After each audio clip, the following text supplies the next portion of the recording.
Bonjour à tous, mon nom est Kim Letourneau, je travaille social pour la clinique Mon-Cirque. Aujourd'hui, je voudrais vous présenter 3 petits trucs pour améliorer le climat familial le matin.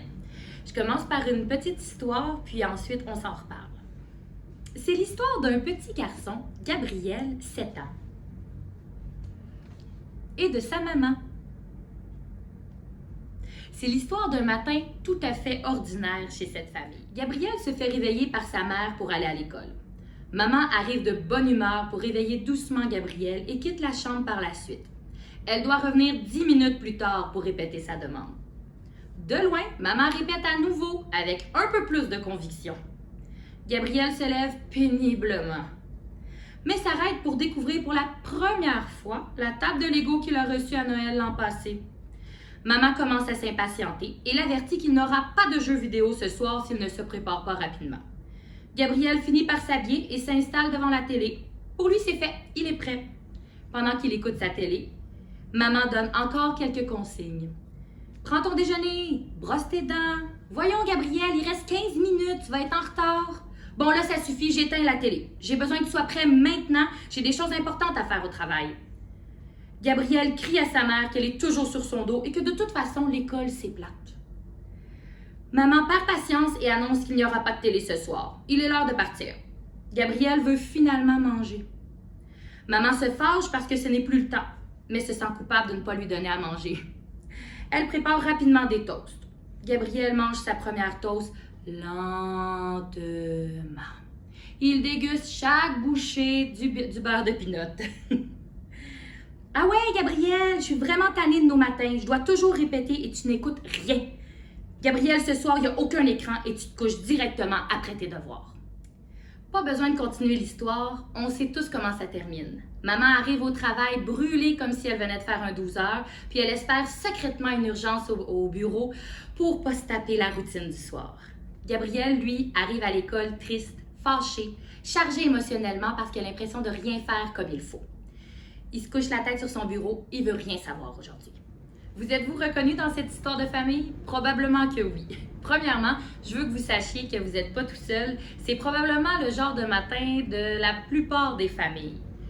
Je veux que vous sachiez que c'est pas parce que vous avez manqué votre shot, que la parentalité positive a créé un enfant roi, que votre enfant a un trouble d'opposition ou peu importe quelle raison. C'est juste les matins normaux. Je reviendrai sur les raisons qui poussent un enfant à se poser dans une autre capsule. Mais aujourd'hui, je voulais vraiment vous donner 3 petits trucs pour essayer de transformer un matin de boîte en matin un peu plus agréable.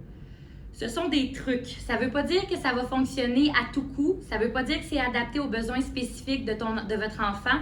C'est seulement quelques petits trucs. Donc, il faut que ça fasse du sens pour vous aussi. Truc numéro 1, une routine visuelle.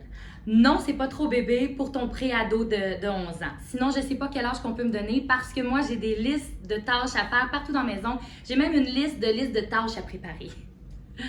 Donc, pourquoi une routine visuelle? Parce que ça structure le matin. C'est rassurant de savoir à quelle étape je suis rendue. Puis ça me permet aussi de pas me dire que je suis prête juste après avoir mis un pantalon. Ça permet aussi d'éviter que maman répète continuellement qu'on est rendu à l'étape de la brosse à dents. Donc, maman a plus de voix à la fin du matin, puis moi, je me sens fière parce que j'ai réussi à faire toutes mes étapes sans avoir ma mère sur mon dos continuellement. Ça permet aussi de contrer les difficultés liées au concept du temps.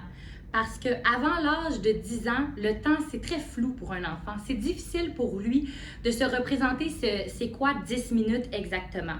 Donc, si tu lui dis qu'il n'aura pas la tablette ce soir s'il n'est pas prêt dans 10 minutes, tu es aussi bien de jeter la tablette tout de suite parce qu'il ne sera pas prêt. Ça ne veut rien dire pour lui. Donc, ça lui prend un support de temps qui est jumelé à la routine. Donc, ça peut être un time timer. Je vais vous montrer ça ici.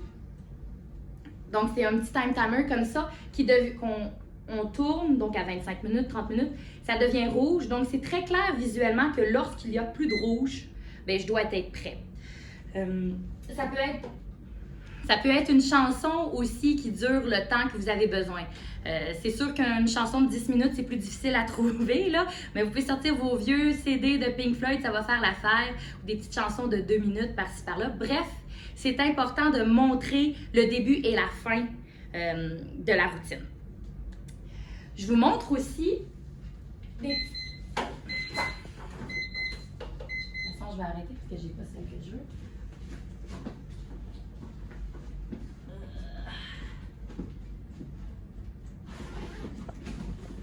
Je vous montre aussi des petits exemples de routines. Donc, vous pouvez voir celle-ci. Ça, c'est une routine que j'avais faite à mon garçon quand il avait environ 2 ans. Donc, c'est sûr que c'est très clair, c'est très simple comme étape. Il n'y en a pas beaucoup. Donc, ça lui permettait vraiment là, de savoir où il est rendu dans ses étapes avant de partir à la garderie. Maintenant qu'il est plus vieux, sa routine ressemble plus à ça ici. Ça, c'est moi qui l'ai fait, donc vous pouvez l'adapter comme vous voulez, mais moi, c'est sa routine du matin avant d'aller à la garderie, parce qu'à la garderie, il est dans le groupe des chenilles. Donc, c'est toutes les étapes qu'il y a à faire avant de partir à la garderie. J'ai fait ça parce que la routine, quand on est à la maison, elle est un peu différente. Mais tu sais, vous n'êtes pas obligé de faire autant de routines que ça. Ça, c'est ma maladie à moi. Truc numéro 2, un environnement calme. Bien sûr, ça dépend de votre enfant puis de votre famille. Si votre enfant se prépare super rapidement sur du rock, bien, on ne change pas une formule gagnante. Mais s'il y a la télé en bruit de fond, la musique sur les cellulaires, le chien qui court partout, le bébé qui pleure, c'est sûr que tout le monde part à moins 100 sur l'échelle de disponibilité. Donc, pourquoi pas mettre une lumière tamisée, une petite musique d'ambiance si on veut. On peut même débuter le matin avec une petite méditation de 2-3 minutes si on a le temps. On parle avec une voix calme, on essaye d'être zen. Déjà, le matin va se dérouler plus paisiblement. C'est sûr que par environnement calme, je parle aussi des écrans.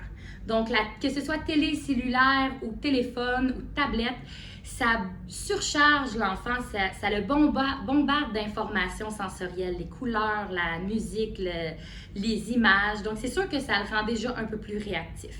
Aussi, il faut savoir que les études ont démontré qu'à peine une dizaine d'écrans le matin, c'est suffisant pour affecter la concentration puis l'attention pour le reste de la journée.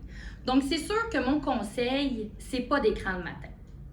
Mais si tu as un enfant un peu intrusif de la bulle, qui tourne toujours autour de toi parce qu'il veut sentir ton odeur corporelle, que tu peux pas te réveiller plus tôt le matin parce qu'il y a un détecteur de mouvement d'intégrer, puis qu'il sait à la seconde où tu mets le pied en dehors du lit, ça se peut que la télévision soit ton seul moyen d'arriver à l'heure au travail. Puis c'est correct aussi. Je t'avoue que j'ai un peu ce modèle-là à la maison. Par contre, je te conseille, si c'est le cas, de mettre le temps d'écran à la fin de la routine. Premièrement, ça va le motiver à faire toutes ces étapes pour pouvoir écouter la télé. Puis, deuxièmement, s'il écoute la télé directement en se réveillant, c'est pratiquement certain que ton matin va finir comme ma petite histoire. Truc numéro 3, une boîte bon départ. C'est un truc tout simple et rapide qui peut aider. Donc, vous fabriquez avec votre enfant, ça peut être une activité là, que vous allez faire avec. Fabriquez une grosse boîte dans laquelle il faut qu'elle soit suffisamment grosse pour pouvoir rentrer le sac à dos, l'agenda, la bouteille d'eau, les souliers, le linge d'éducation physique. Donc, on met ça tout près de la porte. Avant de partir le matin, le travail de l'enfant, c'est de vérifier que sa boîte est vide. Donc, on part, on regarde. Ah, j'ai laissé mes souliers, il faut que je les prenne. Et on part. Donc, ça responsabilise l'enfant, puis ça fait en sorte que vous n'aurez pas besoin de rentrer 100 fois pour aller chercher la boîte à lunch, l'agenda qu'on a oublié. Donc voilà, j'espère que mes 3 petits trucs vont vous aider à avoir des matins un peu plus doux. Si vous voulez avoir d'autres trucs ou rencontrer un intervenant, vous pouvez m'écrire au kim.letourneau@moncercle.ca ou nous contacter au 579-252-0110. Merci!